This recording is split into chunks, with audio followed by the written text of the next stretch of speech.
सुस्वागतम दोस्तों आप सभी का एंड नमस्कार, वेलकम है। चलिए बात करते हैं जिन लोगों ने ग्रेजुएशन का एग्ज़ाम दे रहे हैं सेमेस्टर थर्ड का, उनका एक पेपर होता है सेक का पेपर। सेक नाम सुनने में थोड़ा अजीब लगता होगा ना। अब आइए जानते हैं इसका पूरा नाम क्या होता है, उसके बाद देखेंगे कि पेपर में किस टाइप के क्वेश्चन आते हैं। तो सेक इस एस से होता है स्किल, ई से होता है एनहेंसमेंट, स्किल एनहेंसमेंट कोर्स। ठीक है, स्किल एनहेंसमेंट कोर्स सेमेस्टर 3 और 4 में पूरे भारत में चलाया जाता है ये पेपर। एंड यह जो पेपर है, सब्जेक्ट का नाम है आपका constitution of India and human rights. इसका हिंदी हो जाएगा, क्या होगा बताइए यार। कॉन्स्टिट्यूशन मतलब कि भारत का संविधान और मानवाधिकार, ठीक है। और यह पेपर सेट 2 है, मतलब कि किसी यूनिवर्सिटी द्वारा लिया गया पेपर है। और यह यूनिवर्सिटी CBCS पैटर्न पर आधारित है। CBCS पैटर्न पर लगभग भारत के 95% यूनिवर्सिटी आधारित है, ठीक है। और उसी पैटर्न पर सभी का एग्जाम होता है। क्वेश्चन इसी टाइप के देखने को मिलेंगे, चाहे आपका यूनिवर्सिटी कुछ भी हो भारत के अंडर में। अगर आप सेक का पेपर दे रहे हैं सेमेस्टर 3 में और आपका अगर सब्जेक्ट यही है constitution of human rights and मतलब constitution of India and human rights है, तो दोस्तों पेपर एकदम 100% इसी टाइप के क्वेश्चन पूछेंगे, ठीक है। अब आइए देखते हैं। तो यह पेपर 50 नंबर का होता है जनरली। इसमें से 40 नंबर आपको इस पेपर में देने होंगे और 10 नंबर आपको आपका कॉलेज देता है, ठीक है। मास्टर के साथ कैसा आपका पढ़ता है, मतलब कैसा बातचीत होता है, उसी के अकॉर्डिंग तो बातचीत को जारी रखिएगा, ठीक है ना दोस्त। समय आपको 1.5 घंटे दिए जाते हैं, जो कि काफ़ी ज़्यादा होता है। 40 क्वेश्चन होते हैं। OMR पेपर दिया जाता है आपको, वहाँ पे फिल करना होता है। 4 में से एक ऑप्शन चूज करना होता है। सभी 40 के 40 ऑब्जेक्टिव टाइप के होते हैं, सब में गोल घेरा लगाना होता है। एंड क्वालिफाई करने के लिए इस पेपर में आपको लाना होगा 16 नंबर। कितने नंबर? 16। 40 में 16 नंबर लाइएगा तो पास हो जाइएगा। अब आइए देखते हैं कि किस टाइप के क्वेश्चन पूछे जाते हैं दोस्त। तो क्वेश्चन का लैंग्वेज आपका हिंदी और इंग्लिश दोनों भाषाओं में होगा। और आप जब एग्जाम देने जाएंगे तो उस टाइम आप ब्लैक पेपर ले जाइएगा, सॉरी ब्लैक पेन ले जाइएगा, ठीक है।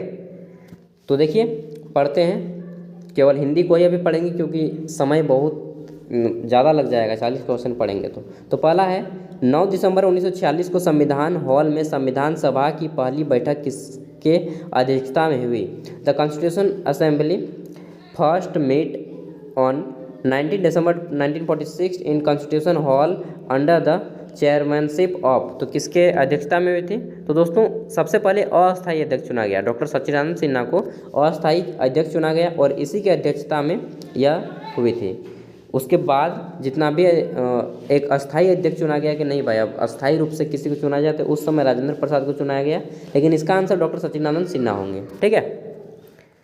2 नंबर है संविधान सभा के लिए मुस्लिम लीग के कितने सदस्य निर्वाचित हुए?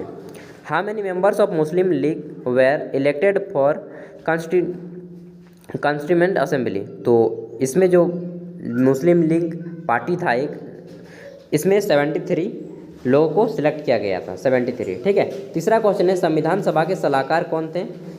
तो इसके जो एडवाइजर थे MN रॉय थे। MN रॉय मतलब कि डॉक्टर मानवेंद्र नाथ रॉय, ठीक है।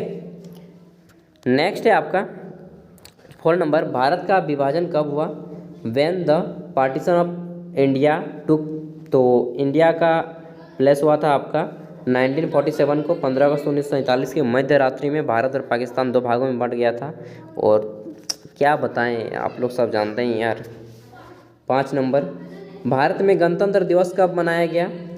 When the Republic day is celebrated in India. तो कब मनाया जाता है रिपब्लिक डे? गणतंत्र दिवस पूछा है, स्वतंत्र नहीं, गणतंत्र यानी कि जिस दिन संविधान लागू हुआ, तो 26 जनवरी इसका आंसर हो जाएगा। छठा है क्वेश्चन है आपका, किस संशोधन अधिनियम द्वारा संविधान के प्रस्तावना में समाजवादी और पंथ निरपेक्ष शब्द जोड़ा गया? तो 42वां संविधान संशोधन दोस्तों, इसको 42nd अमेंडमेंट एक्ट बोला जाता है। 42वां संविधान संशोधन में यह सब जोड़ा गया, ठीक है। 7वां है आपका, भारतीय संघ में कितने राज्य हैं? तो अभी अगर बात किया जाए तो 28 राज्य हैं। 28 है ना 29 है जी? 28 है और 9 केंद्र शासित प्रदेश हैं, ठीक है। लेकिन अब 8 को हो गया, दादर और नगर हवेली और दमन और दीव को एक ही जगह मिला दिया गया है। तो 28 राज्य और 8 केंद्र शासित प्रदेश, प्रेजेंट का जानकारी रख लीजिएगा, ठीक है। 8 नंबर है आपका, संविधान का कौन सा अनुच्छेद बाल श्रम के विरुद्ध संरक्षण प्रदान करता है? तो देखना है कौन सा अनुच्छेद है, इसका अनुच्छेद देख लीजिए, आंसर है, ठीक है 24। नेक्स्ट है आपका, और इसके अकॉर्डिंग 14 साल से कम उम्र के बच्चों को काम करना अगर कहीं पकड़ा गया तो सज़ा हो सकती है 3 से 6 महीने की, जो काम करवा रहा है उसको, ठीक है।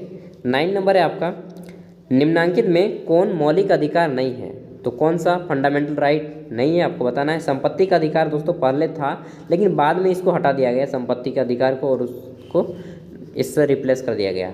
10 नंबर है आपका, कौन सा देश संसद की जननी माना जाता है, मतलब कि वहीं से संसद शुरू हुआ, पार्लियामेंट, तो ब्रिटेन या इंग्लैंड, या फिर जो बोलिएगा कि भारत को गुलाम बनाया था इसी ने, भारत को क्या यार, आधा दुनिया को गुलाम बना लिया था बेटा।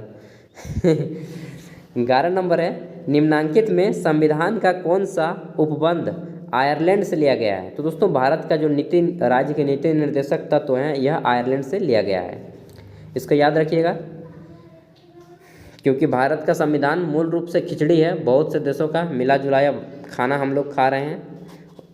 जो सोचिएगा आप, अच्छा सोचिएगा या बुरा सोचिएगा, सोचने में कुछ नहीं जाता है दोस्त, सब कुछ अपने ऊपर है, क्या आप कैसे पालन करते हैं, ठीक है। 12 नंबर है, संविधान के किस अनुच्छेद में मौलिक कर्तव्यों का उल्लेख किया गया है, तो अनुच्छेद 51A में इसका उल्लेख किया गया है। 13 नंबर है, संसद के संयुक्त अधिवेशन की अध्यक्षता कौन करता है, तो लोकसभा अध्यक्ष करते हैं, और लोकसभा अध्यक्ष अभी कौन है, ओम बिरला जी हैं। 14 नंबर है, निम्नांकित में कौन भारतीय लोकसभा की प्रथम महिला अध्यक्ष है, तो भारत लोकसभा की प्रथम महिला अध्यक्ष कौन है, मीरा कुमार, ठीक है। एंड प्रेजेंट में कौन है, ओम बिरला हैं। 15 नंबर है, भारत के राष्ट्रपति को पद की शपथ कौन दिलाता है, तो भारत के राष्ट्रपति को जो पद होता है उसकी शपथ दिलाता है सर्वोच्च न्यायालय के मुख्य न्यायाधीश, जिस दिल्ली में जो कोर्ट है सुप्रीम कोर्ट, उसका मुख्य न्यायाधीश इसको शपथ दिलाता है। नेक्स्ट है आपका, संविधान का कौन सा प्रस्तावना पंचायती व्यवस्था का उल्लेख करता है, तो संविधान का कौन सा प्रस्तावना, देख लीजिए यहाँ पे प्रस्तावना है, संविधान का कौन सा प्रावधान पंचायती व्यवस्था का उल्लेख करता है, प्रस्तावना में तो नहीं है, नीति निर्देशक तत्वों में भी नहीं है, मौलिक कर्तव्यों में भी नहीं, इनमें से कोई नहीं, ठीक है। स्पेशली किसी अनुच्छेद का नाम देता तो उसमें इसका आंसर आ जाएगा। 17 नंबर है, संविधान के किस अनुच्छेद में राष्ट्रीय आपात के प्रावधान का उल्लेख किया गया है, तो 352, 56 और 60 तीन गो है, इसमें से राष्ट्रीय आपात 352 है आपका, उसके बाद एक होता है वित्तीय और एक होता है वार की स्थिति में वगैरह वगैरह, तो इसको याद रखिएगा, तीनों क्लियरली याद कर लीजिएगा तीनों को। 18 नंबर है आपका, संसद में मंत्रिपरिषद सामूहिक रूप से किसके प्रति उत्तरदायी होता है, तो लोकसभा के प्रति उत्तरदायी होते हैं वे लोग, लोकसभा अगर कोई प्रश्न करेंगे तो उसका आंसर देना पड़ेगा उन्हें। 19 नंबर है, प्रधानमंत्री का नाम बताइए जब आंतरिक उपद्रव के आधार पर राष्ट्रीय आपात की घोषणा की गई थी, तो इंदिरा गांधी के समय दोस्तों राष्ट्रीय आपात, उसको क्या बोलते हैं, इमरजेंसी लागू हो गया था।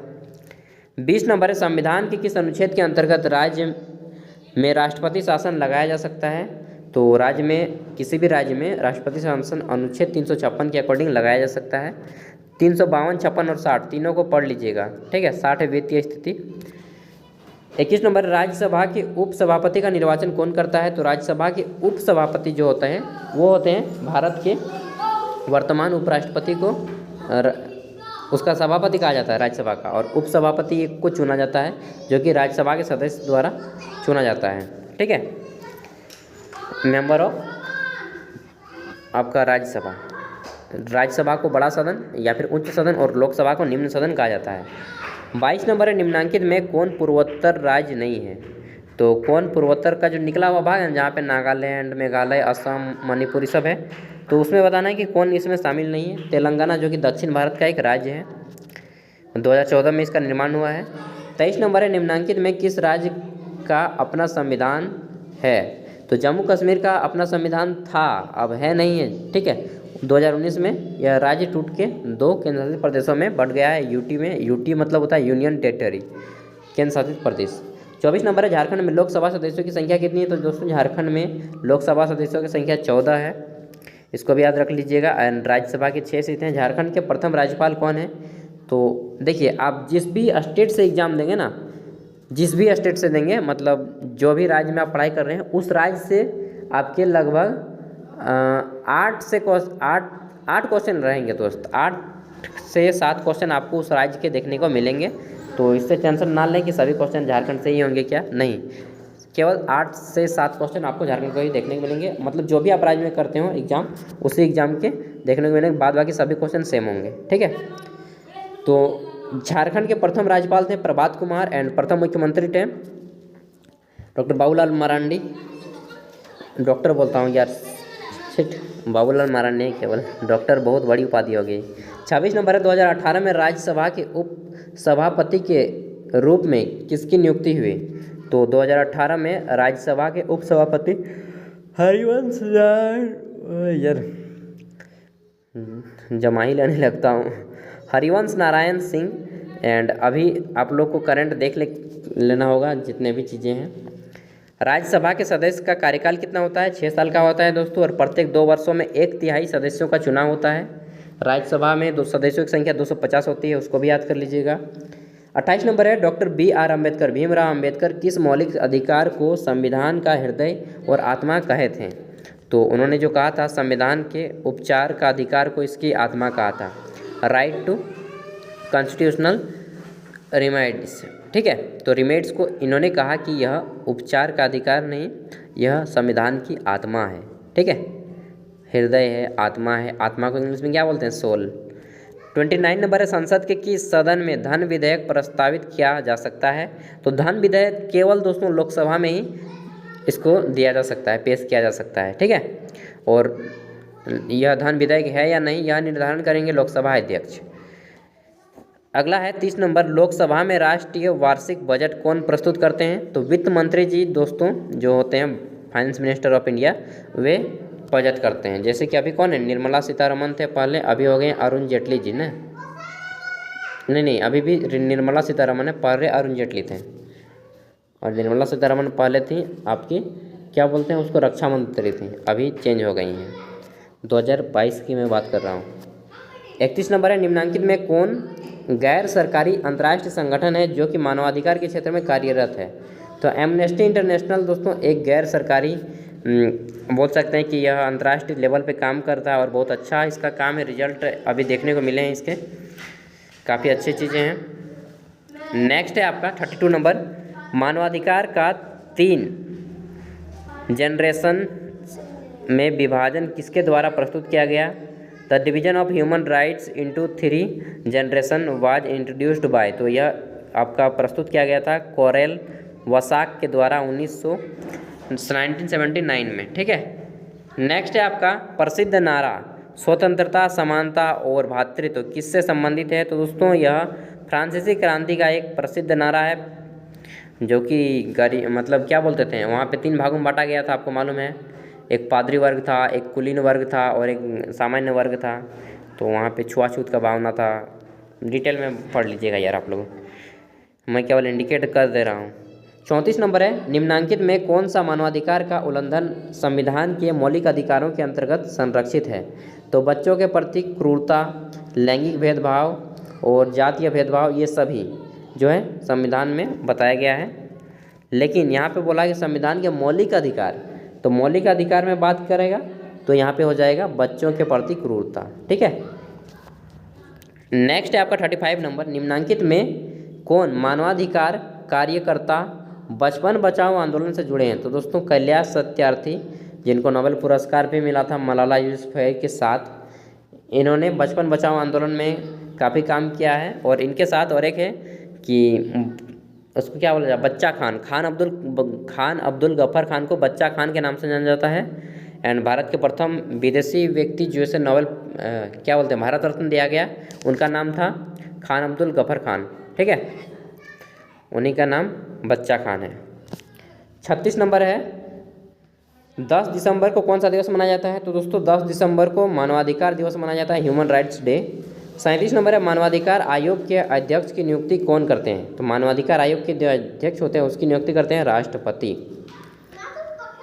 जितने भी लोग होते हैं सभी का राष्ट्रपति नियुक्ति करते हैं, और राष्ट्रपति का नियुक्ति करता है सर्वोच्च न्यायालय का मुख्य न्यायाधीश।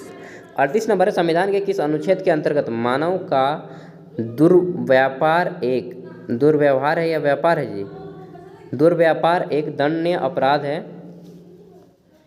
यहाँ पे व्यवहार होना चाहिए यार। Under which article of constitution human trafficking is punishment. तो ये पनिशमेंट ऑफ दुर्व्यापार है। ट्रैफिकिंग यह दंडनीय अपराध है। तो यह कौन सा अनुच्छेद के अनुसार है?